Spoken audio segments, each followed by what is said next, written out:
El sol del mediodía arrojaba un calor pesado sobre las barrancas del Cobre en México, pintando las imponentes paredes del cañón con tonos ocre y rojo.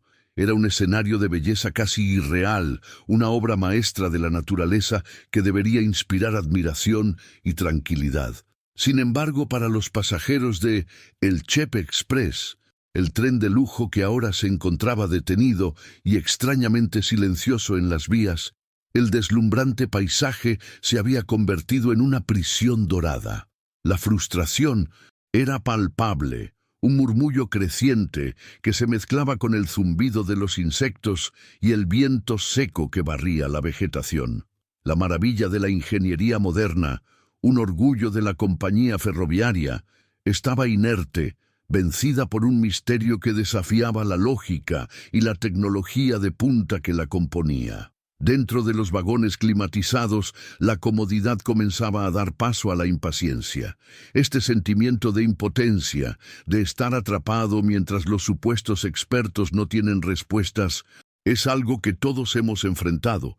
Este canal es nuestra comunidad, un lugar donde celebramos las victorias de los subestimados. Tenemos una meta audaz: alcanzar los 1000 nuevos suscriptores con esta historia. Si crees que la verdadera genialidad puede venir de cualquier lugar, únete a nosotros ahora. Suscríbete y comenta desde qué ciudad nos estás viendo para que podamos sentir la fuerza de nuestra unión.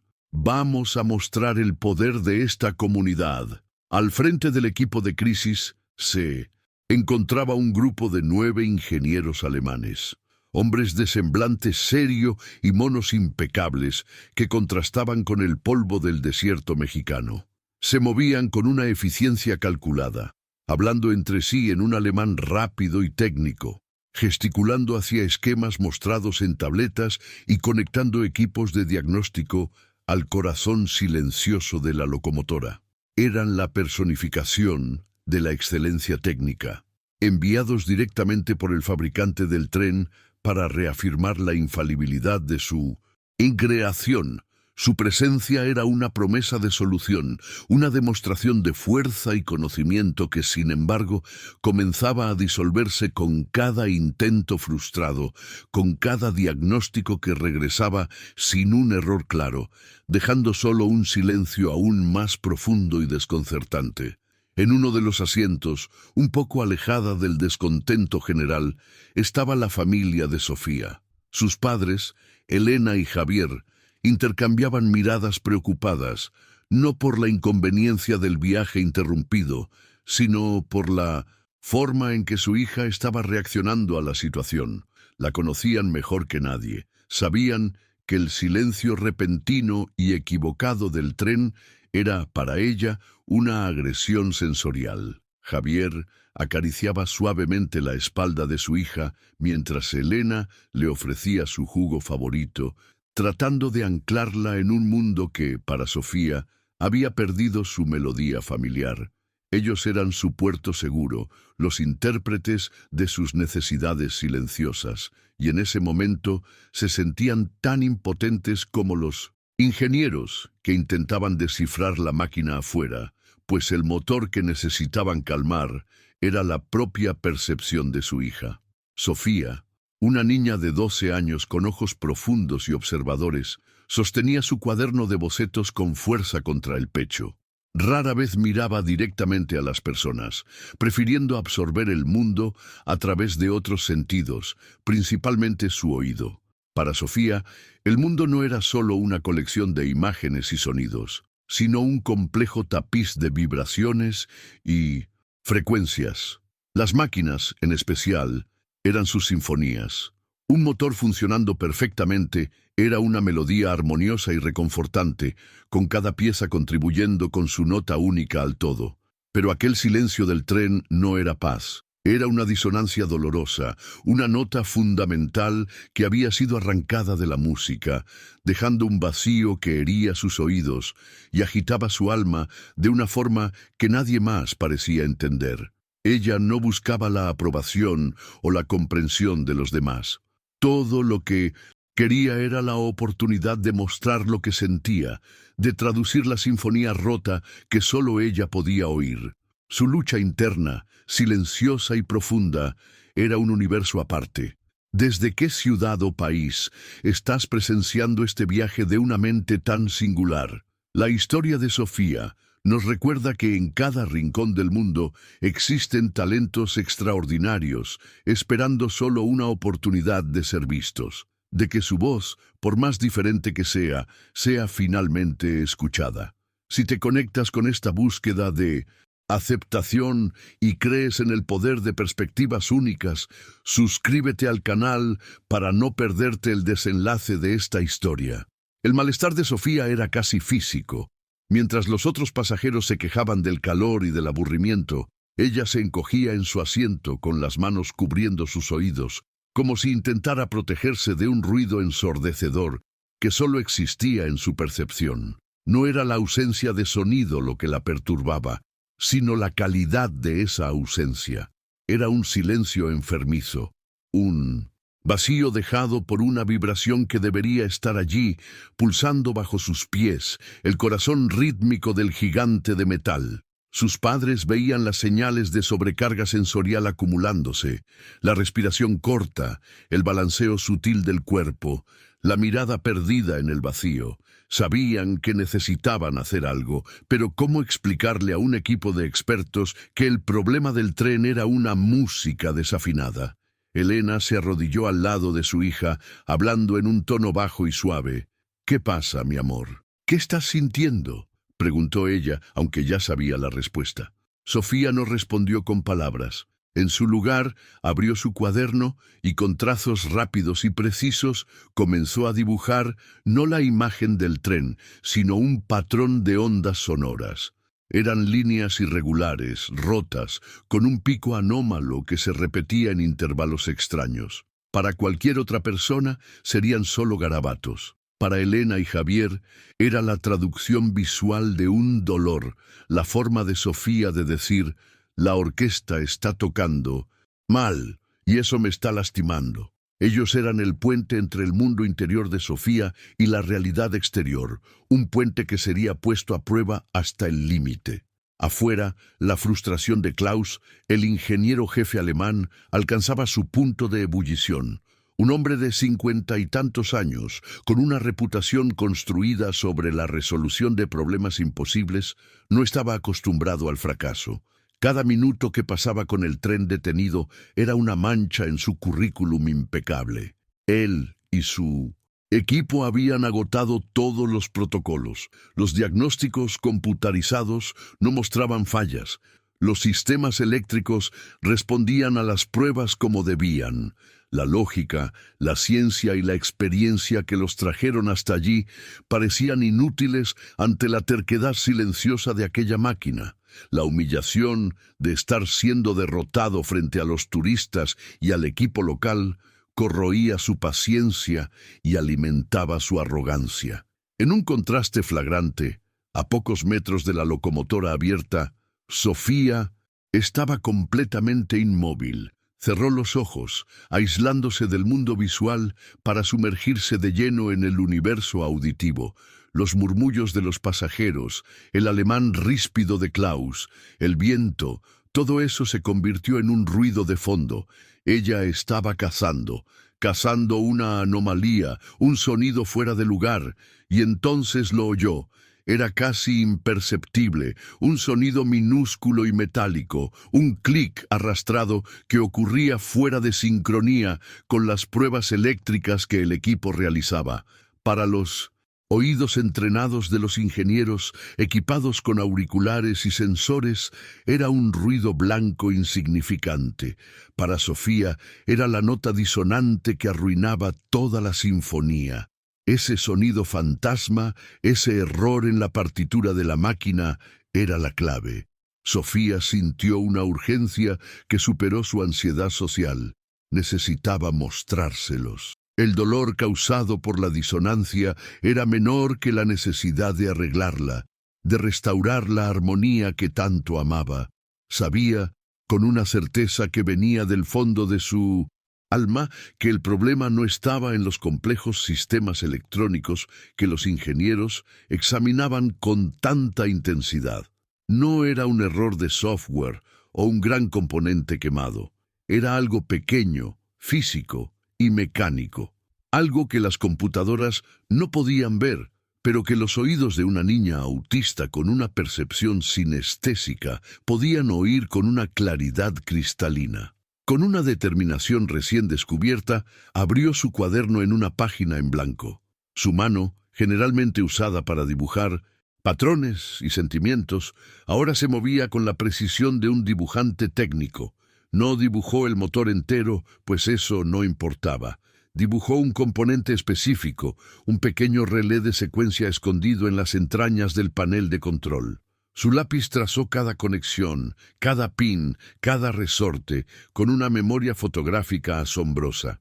Luego, con un gesto firme, marcó un punto minúsculo con una X y dibujó una pequeña flecha indicando un movimiento atascado, un enganche que no se completaba. El mapa del tesoro estaba listo. El escenario estaba preparado para una confrontación inevitable. Por un lado, 9 de los mejores ingenieros del mundo, armados con décadas de experiencia, tecnología de punta y una confianza inquebrantable en la lógica convencional. Por el otro, una niña de 12 años, callada y socialmente torpe, armada solo con un cuaderno de bocetos, un lápiz y una manera única de percibir la realidad. La crisis del tren se había convertido en más que una falla técnica. Era un escenario donde dos visiones del mundo completamente diferentes estaban a punto de chocar. La cuestión ya no era si el tren volvería a funcionar, sino qué tipo de conocimiento prevalecería. El viaje de Sofía hasta ese punto había estado marcado por el aislamiento y la incomprensión. Sus habilidades eran frecuentemente vistas como excentricidades, sus sensibilidades como debilidades. En ese momento, en medio del desierto mexicano, su condición y sus dones únicos la colocaban en una posición singular. Poseía la respuesta a un problema que había derrotado a la más alta élite de la ingeniería. Sin embargo, para que su verdad fuera escuchada, primero necesitaría cruzar el abismo del prejuicio y la incredulidad, un desafío mucho mayor que cualquier falla mecánica. La sinfonía de la máquina estaba en silencio, pero una nueva melodía, la de su propio coraje, estaba a punto de empezar a sonar. Una fuerza poderosa e irresistible comenzó a pulsar en Sofía. La disonancia del motor averiado ya no era solo una molestia, se convirtió en una llamada a la acción, una exigencia de que el orden fuera restaurado. Su vacilación social, la barrera invisible que generalmente la mantenía en su mundo interior, comenzó a desmoronarse ante la urgencia de arreglar aquella música rota. Se levantó, la decisión estampada en su rostro de una forma que sus padres rara vez veían. Con el cuaderno firmemente en sus manos, sabía lo que tenía que hacer. Ya no era una cuestión de querer, sino de necesitar. La máquina estaba pidiendo ayuda, y ella era la única que podía entender su llamada desesperada y silenciosa. Elena y Javier sintieron un escalofrío de aprensión. Vieron la determinación en la mirada de su hija y supieron que no podían detenerla. «Sofía, querida, espera», dijo Elena, su voz un susurro de preocupación. «Son hombres ocupados. Quizás no sea un buen momento».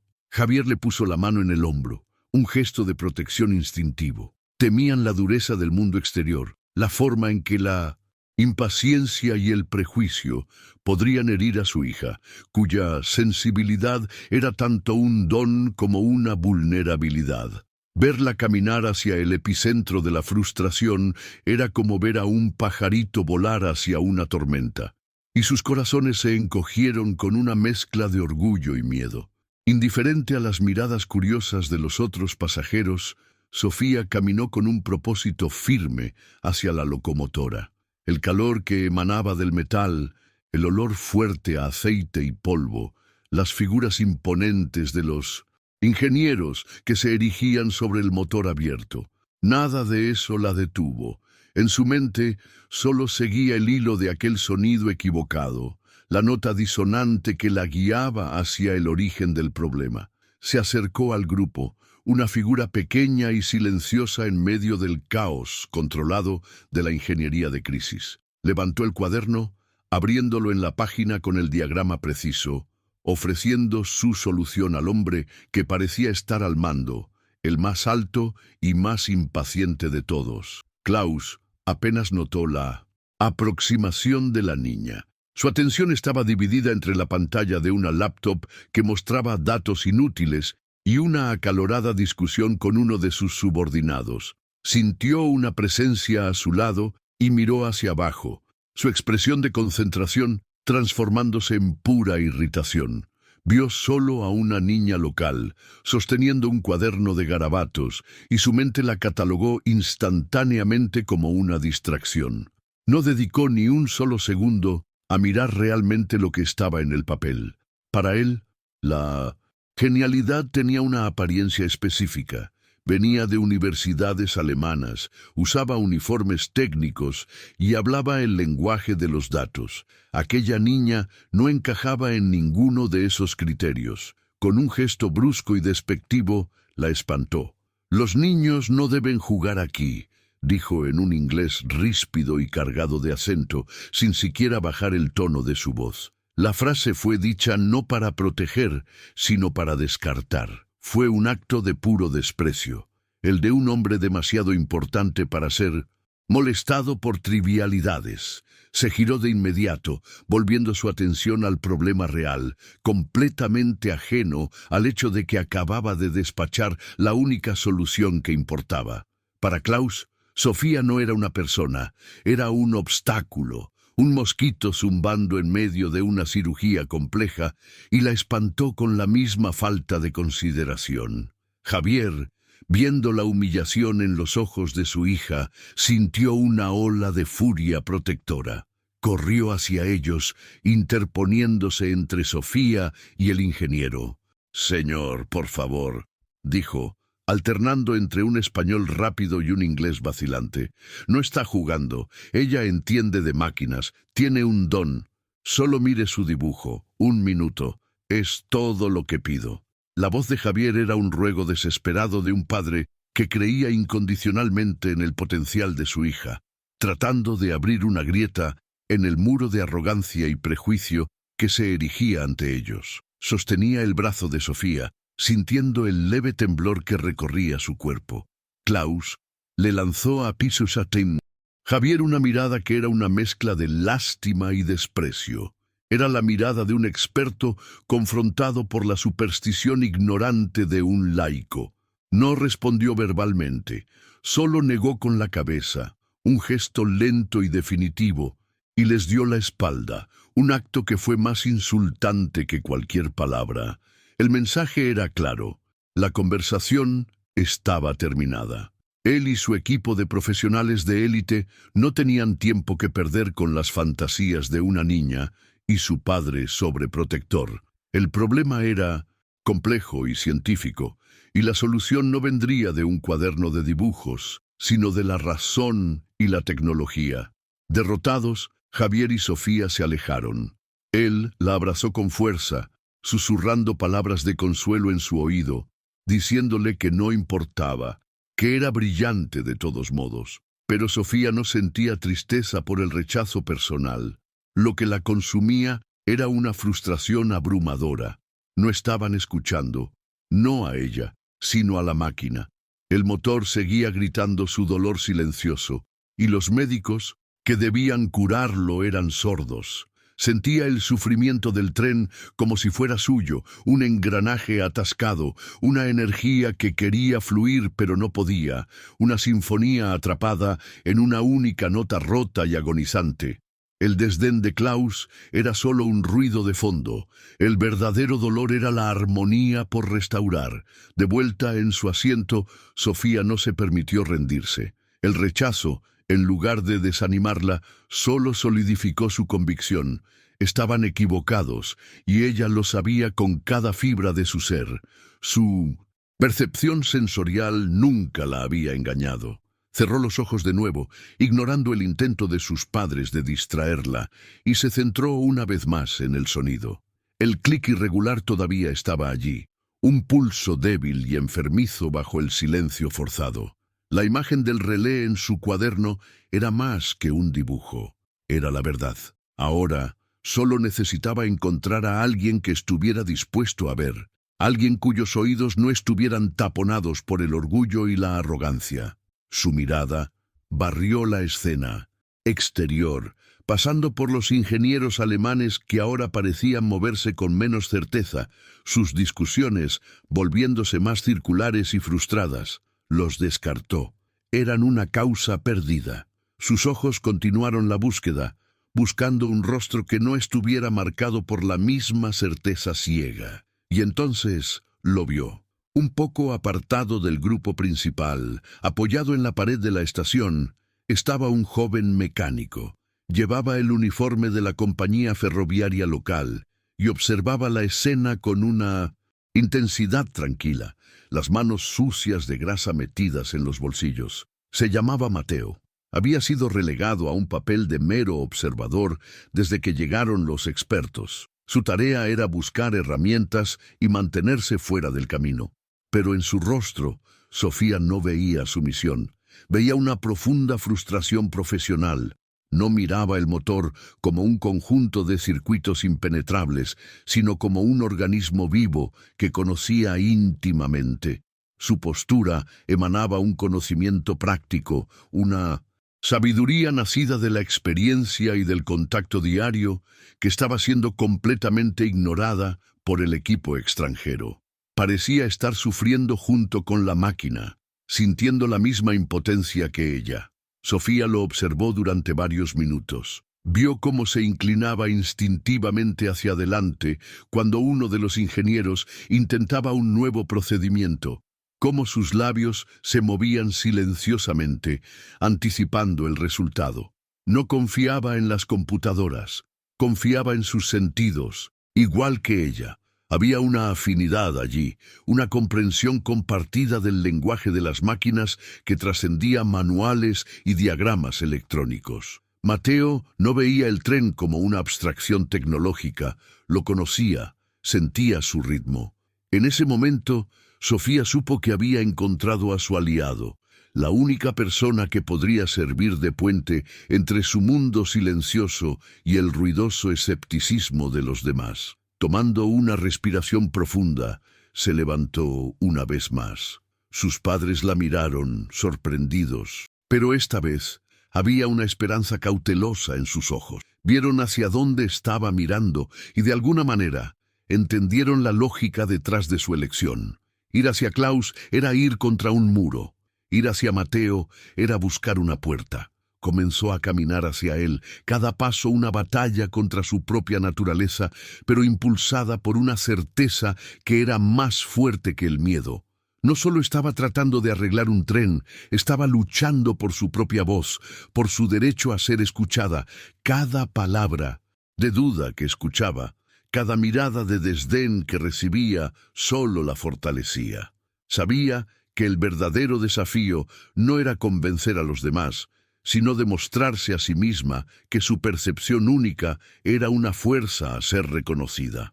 Su viaje silencioso es un testimonio del poder que reside en aquellos que se atreven a ver el mundo de manera diferente. Si relatos de superación y coraje como el de Sofía te inspiran, considera suscribirte a nuestro canal. Tu apoyo nos ayuda a continuar compartiendo historias que, como la de ella, merecen ser contadas y celebradas en todos los rincones del mundo. Se detuvo a unos pasos de Mateo, esperando que la notara. Estaba tan absorto observando a los alemanes que tardó un momento en percibir la pequeña figura a su lado. Cuando finalmente bajó los ojos, vio a Sofía, de pie, sosteniendo el cuaderno abierto en su dirección. No dijo una palabra. Su rostro estaba tranquilo, sus ojos fijos en los de él, en una rara demostración de contacto visual directo. La oferta era silenciosa, pero cargada de una intensidad que lo tomó por sorpresa. No era la petición de una niña que quería atención, era la presentación de evidencia. Mateo frunció el ceño, confundido. Miró de la niña al cuaderno y de vuelta a la niña.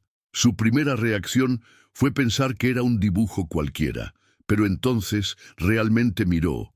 La precisión de las líneas, la complejidad del componente retratado, la claridad de la anotación. Eso no era un garabato, era un esquema técnico, tan detallado como cualquiera que él hubiera visto en los manuales oficiales. Se inclinó, el interés superando su sorpresa inicial. ¿Quién era esa niña que dibujaba las entrañas de una locomotora con la familiaridad de un ingeniero veterano? Reconoció el componente de inmediato. Era un relé de secuencia, una pieza relativamente simple pero crucial, enterrada bajo paneles que los alemanes probablemente consideraron secundarios. Estaban buscando una falla catastrófica en un microprocesador mientras que el dibujo de Sofía apuntaba a algo mucho más sutil. Trazó la línea que ella había dibujado, vio la X marcando un punto de articulación específico y la pequeña flecha indicando un bloqueo. Miró la expresión seria de Sofía y una chispa de comprensión se encendió en su mente. Ella no estaba dibujando lo que veía, estaba dibujando lo que oía. La mandíbula de Mateo cayó ligeramente. La teoría era tan simple y tan elegante que era genial. Una falla puramente mecánica. Un pequeño pin de metal, atascado, quizás por una vibración anómala o un defecto de fabricación minúsculo, impidiendo que el relé completara su ciclo. Eso lo explicaría todo. Explicaría por qué los sistemas eléctricos parecían funcionar en las pruebas, pero el circuito de encendido principal nunca se activaba. Explicaría por qué las sofisticadas computadoras de los alemanes no podían encontrar ningún código de error. La falla no existía en el mundo digital que habitaban, existía en el mundo físico, táctil y sonoro. Miró a Sofía con un respeto que rayaba en la admiración. Esta niña silenciosa que todos habían ignorado, había hecho en minutos, usando solo sus oídos y un lápiz, lo que 9 de los mejores ingenieros del mundo no pudieron hacer en horas con millones de dólares en equipos. Señaló el dibujo, luego la locomotora, y levantó las cejas en una pregunta silenciosa. Sofía asintió una sola vez, un movimiento corto y lleno de una certeza inquebrantable. Para ella no era una teoría, era un hecho, sensorialmente verificado. En ese momento, Mateo se encontró en una encrucijada. Podía ignorar el dibujo, volver a su posición de observador pasivo y evitar cualquier problema. O podía creerle, podía arriesgar su trabajo y la humillación pública al confrontar al arrogante Klaus con una solución propuesta por una niña de 12 años. Sería su palabra, la de un simple mecánico local, y el dibujo de una niña contra la autoridad de un equipo de expertos de renombre mundial. El riesgo era enorme, pero la posibilidad de que tuvieran razón, la elegancia de esa solución, lo intrigaba profundamente. Miró a los pasajeros desanimados, a sus colegas mexicanos que observaban con impotencia, y a la expresión confiada en el rostro de Sofía. Su lealtad no era hacia los ingenieros alemanes que lo trataban como un empleado inferior. Su lealtad era hacia ese tren, esa máquina que ayudaba a cuidar todos los días. Y era hacia esa niña, que demostraba una comprensión más profunda del alma de la locomotora que cualquiera allí. Tomó su decisión. ¿Estás segura de esto, pequeña?, preguntó en un español suave, su voz amable. ¿Este relé? Sofía no dudó. Señaló la X en el dibujo y luego un punto específico en el lateral de la locomotora, un panel de acceso que nadie se había molestado en abrir. Su certeza era contagiosa. Mateo sintió una ola de adrenalina. Ya no estaba desanimado, se sentía parte de algo importante, un guardián de un secreto que podría salvar el día. Le sonrió a Sofía, una sonrisa de complicidad. Ok, ingeniera, vamos a enseñarles cómo se hace. Tomó el cuaderno con cuidado, como si fuera un documento precioso. Juntos comenzaron a caminar de regreso a la zona de crisis. La imagen era poderosa. El joven mecánico de uniforme sucio y la niña silenciosa con su cuaderno, marchando juntos para desafiar al establishment. La dinámica de poder en la escena había cambiado sutilmente. Ya no se trataba de la jerarquía de conocimiento impuesta por los extranjeros. Se trataba de una alianza improbable, forjada en la confianza mutua y en un lenguaje que solo los verdaderos amantes de las máquinas podían entender. Eran los desvalidos, los subestimados, y estaban a punto de presentar su teoría. Mateo se detuvo frente a Klaus, que estaba en medio de una tensa llamada telefónica, probablemente con sus superiores en Alemania. El mecánico esperó pacientemente a que terminara. Cuando Klaus colgó, con el rostro rojo de ira y frustración, Mateo dio un paso adelante. «Jefe», comenzó, su voz tranquila pero firme. «Con su permiso, creo que la niña encontró el problema». Extendió el cuaderno de Sofía, ofreciéndoselo a Klaus como si fuera un manual técnico oficial. La audacia del gesto hizo que todos a su alrededor guardaran silencio. La reacción de Klaus fue exactamente como Mateo esperaba. Miró el cuaderno, a Mateo y luego a Sofía, y soltó una carcajada corta y amarga. «¿Estás bromeando?», se burló, su voz goteando sarcasmo. «Después de horas de análisis, ¿me traes un dibujo de una niña como solución? Tenemos equipos de diagnóstico que valen más que esta ciudad entera, ¿y quieres que crea en un garabato?». Empujó el cuaderno de vuelta hacia Mateo, su desdén más afilado que nunca. Pero Mateo no retrocedió. Había cruzado el punto de no retorno. «No es un garabato, señor», insistió, manteniendo el cuaderno en alto. «Es una falla mecánica, no electrónica. Un relé de secuencia está atascado. Por eso sus sensores no pueden leerlo. Su teoría tiene sentido. Es una verificación simple. No nos costará nada intentarlo». Su defensa era lógica, respetuosa, pero inquebrantable. No solo estaba defendiendo una teoría, estaba defendiendo a Sofía, defendiendo la intuición contra la arrogancia. La tensión se volvió casi insoportable. Los otros ingenieros alemanes dejaron lo que estaban haciendo para observar la confrontación. El equipo local miraba con una mezcla de miedo y admiración por la valentía de Mateo. Klaus estaba visiblemente furioso, su rostro una máscara de orgullo herido. Estaba siendo públicamente desafiado, no por un igual, sino por un subordinado local y una niña. Su autoridad estaba en juego. Negarse a intentarlo significaría que tenía miedo de que le demostraran que estaba equivocado, pero aceptar sería validar una fuente que consideraba absurda. El punto muerto flotaba en el aire caliente del desierto. Por un lado, la lógica rígida y jerárquica de Klaus, que se negaba a considerar cualquier posibilidad fuera de sus parámetros. Por el otro, la alianza improbable de Mateo y Sofía, representando la sabiduría práctica y la percepción neurodiversa. El tren silencioso era el juez silencioso de esa disputa.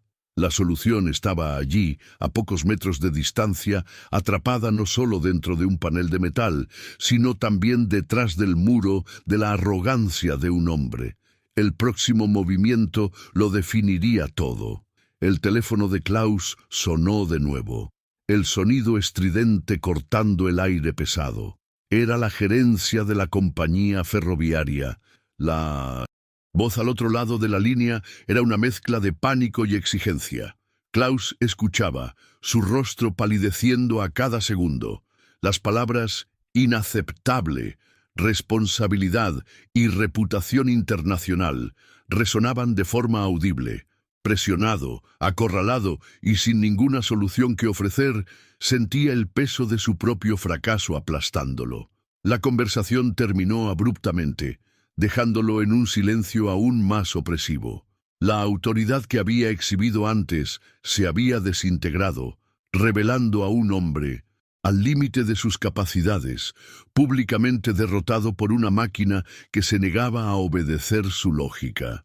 Con los hombros caídos, se giró lentamente para encarar a la multitud de pasajeros, cuyos rostros ansiosos ahora se volvían hacia él en busca de un veredicto final. La máscara de arrogancia había caído, reemplazada por una expresión de agotamiento y derrota. «No hay nada más que podamos hacer», anunció, su voz sonando sorprendentemente frágil.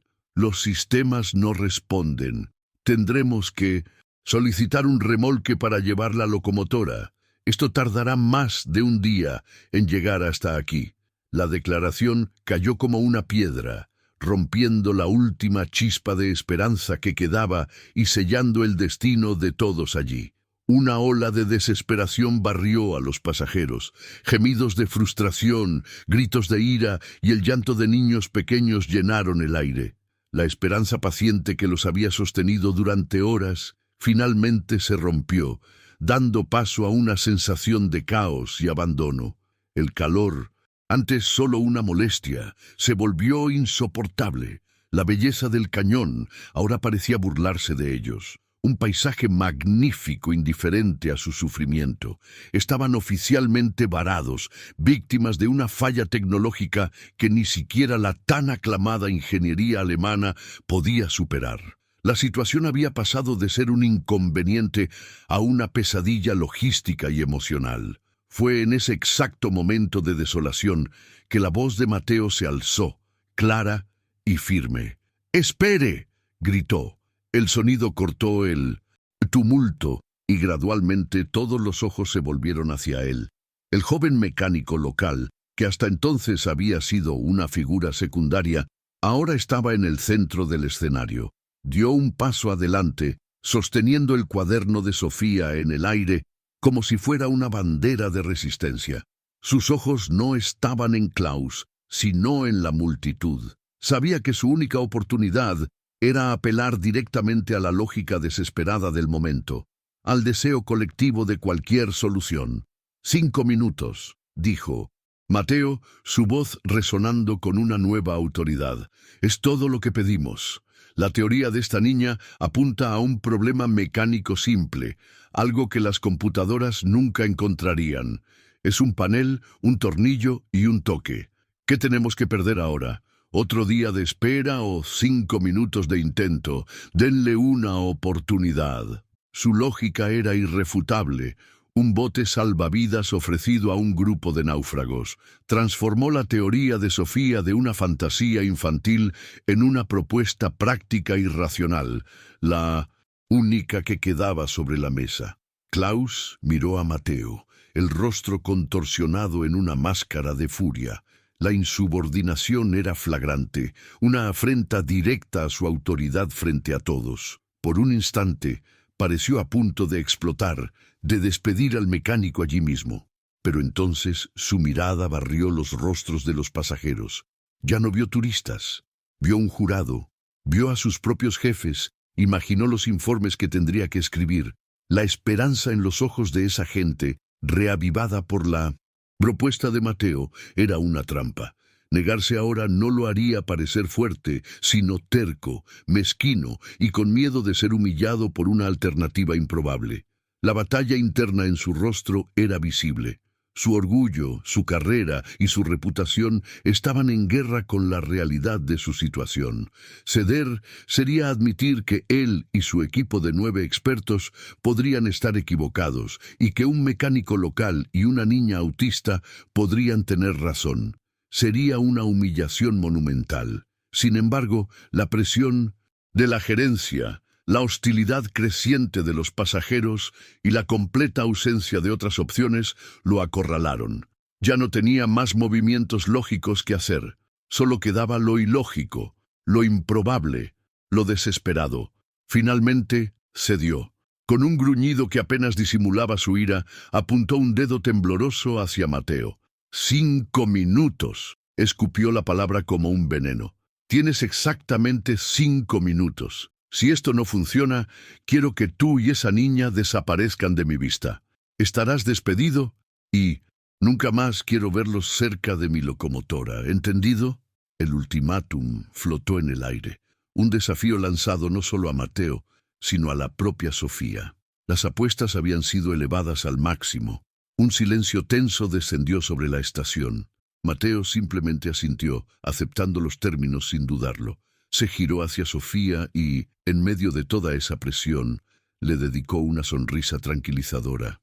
«Vamos, ingeniera, es tu turno», le dijo suavemente. Con una dignidad silenciosa, la guió a través de la multitud que se abría para dejarlos pasar. Todas las miradas estaban fijas en ellos, la esperanza y el escepticismo librando una batalla silenciosa en cada rostro. Era una caminata de pocos metros, pero parecía llevar el peso del mundo. Llegaron al lado de la locomotora, deteniéndose ante un panel de metal liso y anónimo que el equipo alemán había ignorado durante horas, considerándolo irrelevante para el sistema electrónico principal. Mateo sacó un destornillador de su bolsillo. Miró a Sofía esperando su instrucción. Sin una palabra, ella extendió un dedo delgado y señaló un tornillo específico en la esquina inferior del panel. Su mano no temblaba. Su expresión era de pura e inquebrantable concentración. Con cuidado, Mateo desatornilló el panel y lo retiró, revelando una maraña de cables de colores, mazos eléctricos y componentes. Para un Lego, era un caos incomprensible. Para Mateo, era un territorio familiar, pero aún así complejo. Miró a Sofía de nuevo, buscando el siguiente paso en su mapa. Ella se inclinó hacia adelante, sus ojos escrutando la complejidad por un breve segundo antes de encontrar lo que buscaba. Con la misma certeza de antes, señaló hacia el fondo, hacia un pequeño relé gris, parcialmente oculto por un haz de cables. Pero no solo señaló. Sus ojos se encontraron con los de Mateo, y ella hizo un gesto con la otra mano. Un movimiento sutil pero preciso, un toque, una pausa y otro toque. No se trataba solo del lugar, se trataba del ritmo. Le estaba enseñando la cadencia de la curación, la pulsación necesaria para despertar el corazón de la máquina. Era una instrucción que trascendía el lenguaje, una comunicación directa de genio a ejecutor, una coreografía para arreglar el mundo.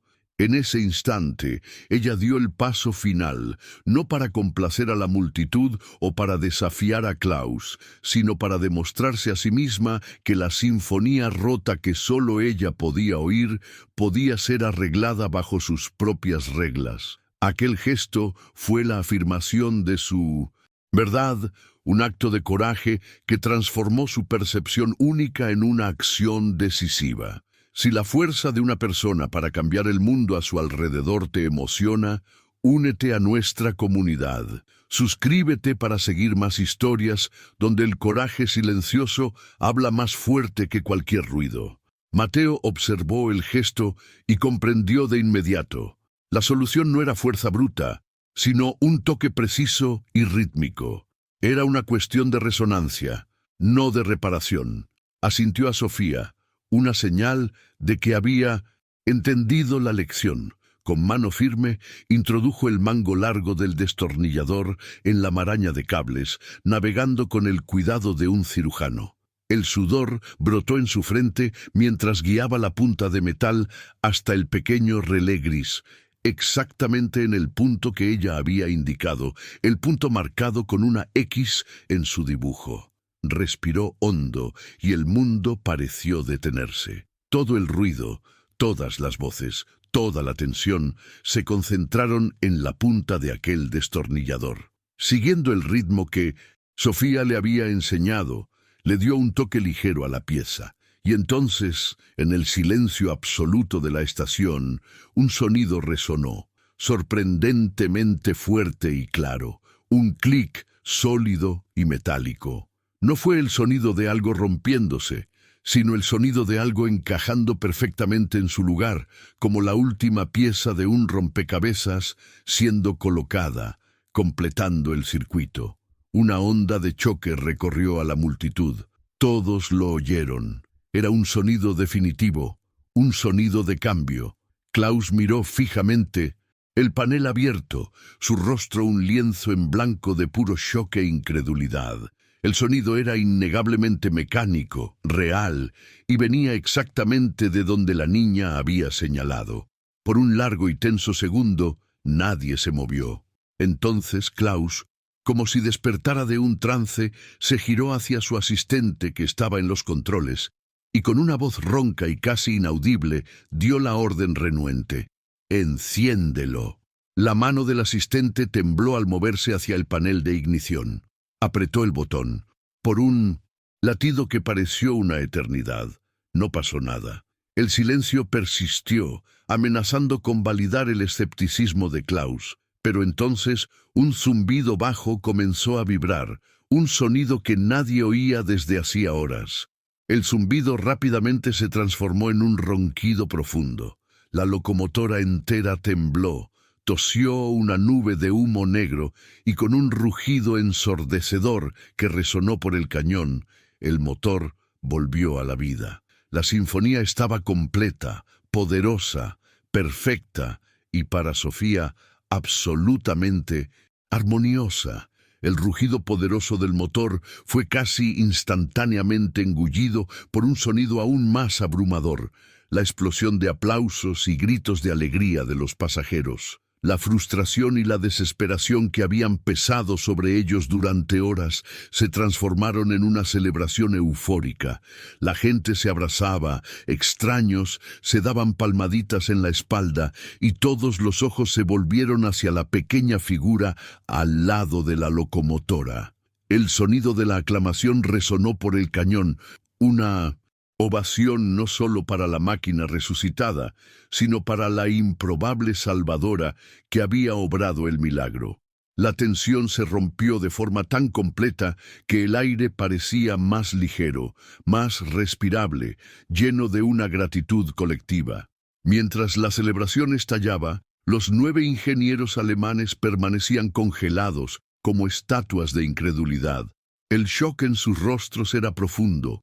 Una mezcla de admiración, vergüenza profesional y una reevaluación fundamental de todo lo que creían saber. Sus equipos sofisticados, que costaban millones, yacían olvidados en el suelo, inútiles. Miraban del motor, que ahora roncaba con una perfección impecable, a la niña silenciosa, y de vuelta al motor. Su mente lógica luchaba por procesar la realidad. Su enfoque metódico y basado en datos había fracasado, mientras que la percepción sensorial de una niña había tenido éxito. Su mundo, construido sobre certezas, había sido sacudido hasta sus cimientos. Sofía, sin embargo, no se deleitaba con la victoria. No hizo una reverencia ni buscó el reconocimiento de la multitud. En su lugar, una sonrisa suave y genuina iluminó su rostro, una sonrisa de puro alivio. Se acercó y colocó la palma de su mano en el lateral de la locomotora, sintiendo la vibración correcta, la pulsación rítmica y saludable. La armonía había sido restaurada. La música estaba sonando como debía. Para ella, esa era la verdadera recompensa. El ruido disonante en su cabeza había finalmente cesado, reemplazado por la sinfonía poderosa y reconfortante del motor. Cerró los ojos por un momento, simplemente disfrutando de la paz que su coraje le había proporcionado. Sus padres, Elena y Javier, corrieron hacia ella, los ojos brillantes de lágrimas de orgullo y amor abrumador. Javier la levantó en un abrazo apretado, girándola en el aire mientras Elena cubría su rostro de besos. «Lo lograste, mi amor, lo lograste», repetían, sus voces entrecortadas por la emoción. Todas las luchas, todas las preocupaciones, todos los momentos en que defendieron su singularidad contra un mundo que no la entendía, todo culminó en ese instante de triunfo absoluto. Mateo se acercó, con la sonrisa más grande en su rostro, y le alborotó cariñosamente el pelo a Sofía. La pequeña alianza de ellos había cambiado el curso del día. demostrando que la confianza puede ser una herramienta más poderosa que cualquier otra. La lección de ese momento era cristalina, flotando en el aire caliente del desierto, con más claridad que cualquier diagnóstico en computadora. La verdadera genialidad no viene con un diploma, un manual de instrucciones o un uniforme de experto. Puede ser silenciosa, intuitiva, nacida de una manera diferente de sentir y percibir el mundo. La crisis del tren reveló una verdad universal. La pericia puede encontrarse en los lugares más inesperados, y las mayores soluciones a menudo requieren la humildad de escuchar las voces que son más fácilmente ignoradas. La arrogancia es sorda, pero la sabiduría puede hablar a través del gesto más simple o del dibujo más sencillo. Lentamente, como si se moviera a través del agua, Klaus se alejó de su atónito equipo. Caminó a través de la multitud que celebraba, pero no veía a nadie. Sus ojos estaban fijos en Sofía. Cada paso parecía despojarlo de una capa de su orgullo. La arrogancia que lo había definido se había disuelto completamente, lavada por una ola de humildad tan profunda que era casi dolorosa. Ya no era el ingeniero jefe infalible, era un alumno ante una maestra que le había enseñado una lección que ninguna universidad podría ofrecer. Se acercaba no a una niña, sino a un enigma que había sido lo suficientemente tonto como para desdeñar. Se detuvo ante Sofía y su familia. Su mirada cayó sobre el cuaderno, que Mateo todavía sostenía con reverencia. Por primera vez, Klaus realmente vio el dibujo. Reconoció la elegancia en la simplicidad, la genialidad en la precisión. Vio la X que marcaba el punto exacto de la falla, un detalle minúsculo que se había escapado de toda su tecnología y de todo su equipo. La claridad de esa visión, la certeza de ese diagnóstico silencioso, lo golpeó con la fuerza de un golpe físico.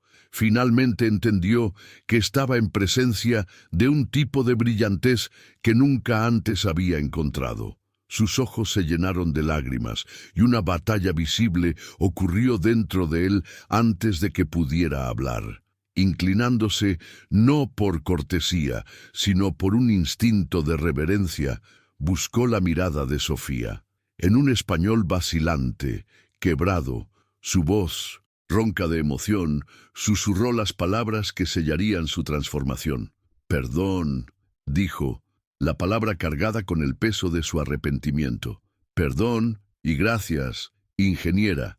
Al llamarla ingeniera, no solo se estaba disculpando, le estaba confiriendo el más alto título de respeto que conocía, reconociéndola como su igual, o quizás incluso superior. Aún mirándola con admiración, hizo una última petición.